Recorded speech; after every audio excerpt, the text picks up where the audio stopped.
that's my life's work. If you look inside my brain, it's filled with software and, you know, the magic of software and a belief in software. And, you know, that's not going to change.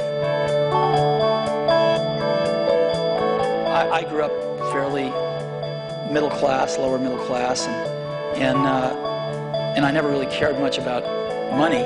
And I sort of look at us as two of the luckiest guys on the planet because we found what we loved to do, and we were at the right place at the right time. It's hard to be happier than that. I think the world's a better place because Bill realized that his goal isn't to be the richest guy in the cemetery. The way he does things, it's just different. And, you know, I think it's magical.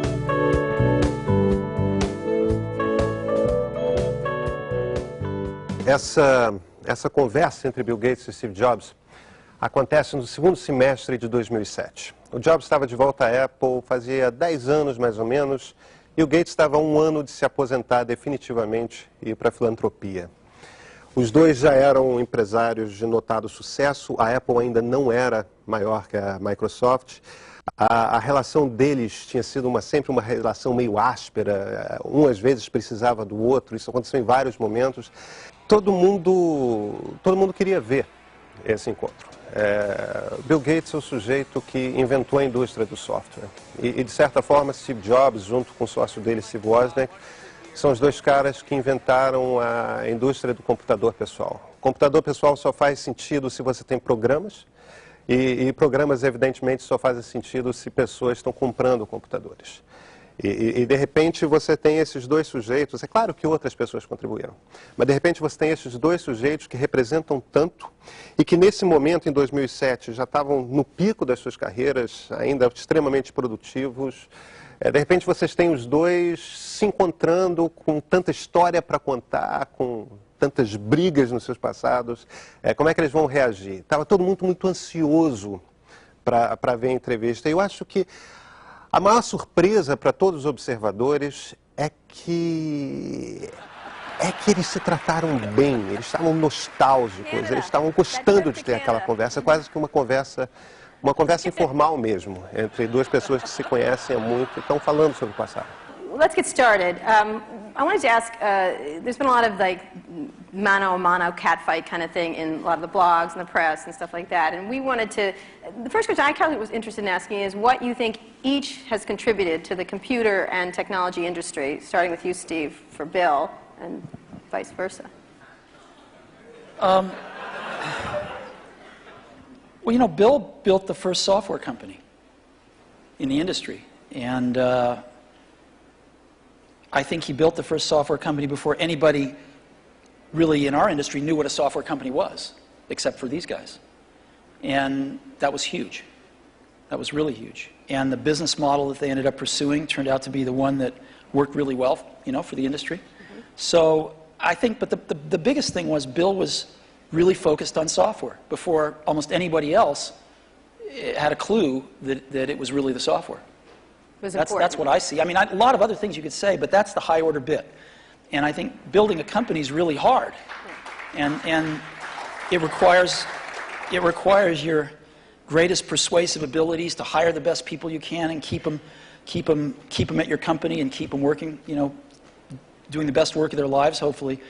And Bill's been able to stay with it for all these years. So, Bill, how about the contribution of Steve and Apple? Well, first I want to clarify, I'm not fake Steve Jobs. You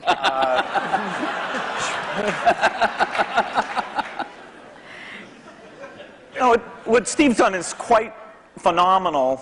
You know, if you look back to 1977, that Apple II computer, the idea that it would be a mass market machine, you know, the bet that was made there by Apple uniquely, there were other people with products, but the idea that this could be an incredible, empowering phenomena, Apple pursued that dream. You know, then one of the most fun things we did together was the Macintosh, and that was so risky. You know, people may not remember that Apple really bet the company. Lisa hadn't done that well, and you know, some people were saying, okay, that general approach wasn't good. But the team that Steve built, even within the company, to pursue that even some days it felt a little ahead of its time. Steve gave a speech once, which is one of my favorites, where he talked about, in a certain sense, we build the products that we want to use ourselves. And so he's really pursued that with incredible taste and elegance that has had a huge impact on the industry. And his ability to always come around and figure out where that next bet should be has been phenomenal. Apple literally was failing when Steve went back and reinfused the innovation and risk-taking that have been phenomenal. So the industry's benefited immensely from his work. We've both been lucky to be part of it, but I'd say he's contributed as much as anyone. We've also both been incredibly lucky to have had great partners that we started the companies with, and we've attracted great people. I mean, so everything that's been done at Microsoft and at Apple has been done by just remarkable people, none of which are sitting up here, today. I know that you started Microsoft prior to 1977. I think Apple started the year before in 76. Microsoft in 74 was when we started writing the 75. BASIC. And then, then we did shipped the BASIC in 75. Okay. Most people, some people here, but I don't think most people know that there was actually some Microsoft software in that Apple II computer. Do you want to talk about what happened there, or how that occurred? Yeah, there had been the Altair and a few other companies, actually about 24, that had done various machines. But the 77 group included the PET, TRS-80, Commodore. And Commodore PET, TRS-80, and the Apple II. The original Apple II BASIC, the integer BASIC, we had nothing to do with. But then there was a floating point one where, and I mostly worked with Woz on that. Let me tell this story. So my partner, we started out with this guy named Steve Wozniak, brilliant, brilliant guy. He writes this BASIC that is like the best BASIC on the planet. It does stuff that no other BASIC's ever done. You don't have to run it to find your error messages. It finds them when you type it in and stuff. It's perfect in every way, except for one thing, which is it's just fixed point, right? It's not floating point. And so we're getting a lot of input that people want this BASIC to be floating point. And like we're begging Woz, please, please make this floating point. Who's we? How many people are in Apple? Well, me. Yeah. We're begging Woz to make this floating point, and he just never does it. And he wrote it by hand on paper. I mean, he didn't have an assembler or anything to write it with. It was all just written on paper, and he'd type it in. He just never got around to making a floating point. Why? Well, this is one of the mysteries of life. I don't know, but he never did. Se você perguntasse a alguém na indústria da computação no início dos anos 70 se alguém teria um computador em casa, iam, na maioria dos casos, receber você como alguém falando de ficção científica. Então tem esse grupo no norte da Califórnia, no Vale do Silício, que começa a trocar receitas de como montar um computador. E o Woz e o Jobs, que fundam a Apple, estão entre essas primeiras pessoas. E eles são os primeiros, a Apple é a primeira a fazer um computador que não era apenas um projeto de como você comprar peças e montar um computador em casa. O Apple II, que é de 77, 78, é um computador que vem numa caixa de plástico, tem monitor, tem teclado, e ele roda alguma coisa. De repente, um computador é um produto de consumo. Ao mesmo tempo, em Seattle, no estado de Washington, um pouquinho só ao norte, o Bill Gates, junto com Paul Allen, seu sócio na fundação da Microsoft, começa a desenvolver programas que rodam nesses vários computadores que estão nascendo na Califórnia. E os primeiros programas são, na verdade, linguagens de programação. O BASIC, básico mesmo em português, é essa linguagem mais simples. Na verdade, esses primeiros computadores pessoais não passam mais do que calculadoras programáveis. Você tinha que fazer o programa. E a Microsoft começa a estourar dessa forma. Se alguém pode te vender um computador, alguém também pode vender para você um software que te permite fazer o que você quiser com o computador. Ou ao menos o que você quer nos limites de finais dos anos 70. Microsoft had this very popular, really good floating point BASIC that we ended up going to them and saying, help. And how much was I think you were telling us earlier? That was $31,000. That Apple paid you for that. The floating point BASIC. And I flew out to Apple. I spent 2 days there getting the cassette. The cassette tapes were the main ways that people stored things at the time. Right. And, that was fun. I think the most fun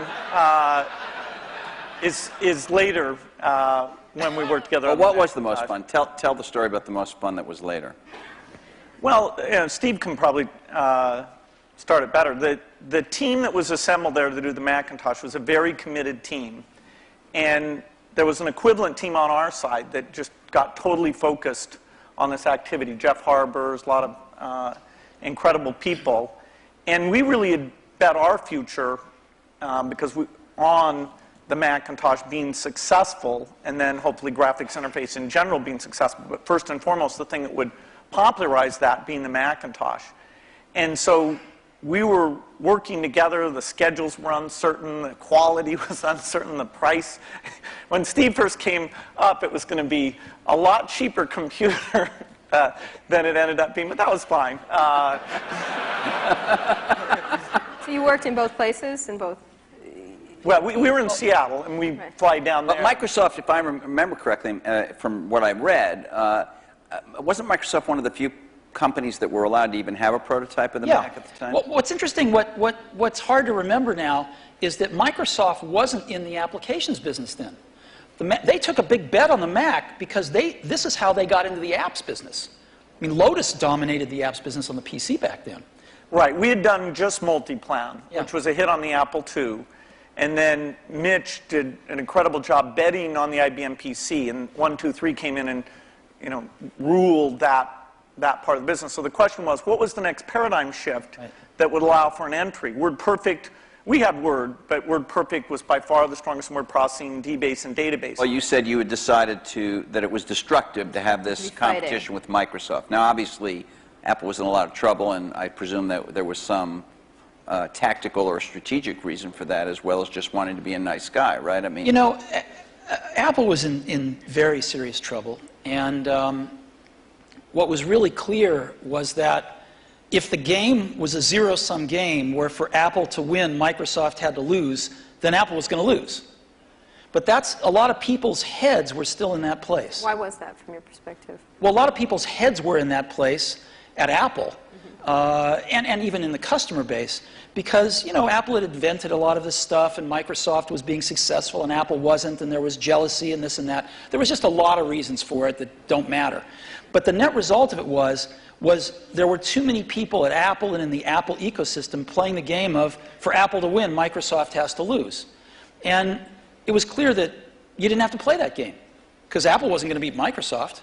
Apple didn't have to beat Microsoft. Apple had to remember who Apple was, because it had forgotten who Apple was. And so to me, it was pretty essential to break that paradigm. And it was also important that Microsoft was the biggest software developer outside of Apple developing for the Mac. And so it was just crazy what was happening at that time. And Apple was very weak. And so I called Bill up and we tried to patch things up. Então, de repente, em 97, os interesses desses dois sujeitos que brigaram por tanto tempo confluem. Confluem por quê? Primeiro, Bill Gates precisa provar para o governo americano que ele não é um monopólio. Ou seja, que existe um concorrente no mercado. E existe. O Macintosh da Apple. Então, Bill Gates precisa que a Apple não quebre. Por outro lado, a Apple está quebrando. O CEO da Apple, o presidente da Apple, acaba de ser demitido, Jobs está no lugar dele e ele precisa dar algum tipo de sinal para o mercado de que a Apple consegue sobreviver. Como que a Apple consegue sobreviver? Se uma grande empresa, se o homem mais rico do mundo se compromete em escrever programas para a Apple e mais do que isso, investir. Então o próprio Gates investe $100 mil na Apple. Em 97, eles fazem esse acordo, é um acordo que ninguém esperava, e esse acordo é anunciado, o investimento da Apple, o investimento da Microsoft, o compromisso da Microsoft em desenvolver programas para a Apple. De repente, os dois interesses confluem, é sobre isso que o Jobs está falando agora. And since that time, we've had a team that's fairly dedicated to doing the Mac applications, and they've always been treated kind of in a unique way so that they can have a pretty special relationship with Apple. And that's worked out very well. In fact, every couple years or so, there's been something new that we've been able to do on the Mac. And it's a great business for us. And it's actually, the relationship between the Mac development team at Microsoft and Apple is a great relationship. It's one of our best developer relationships.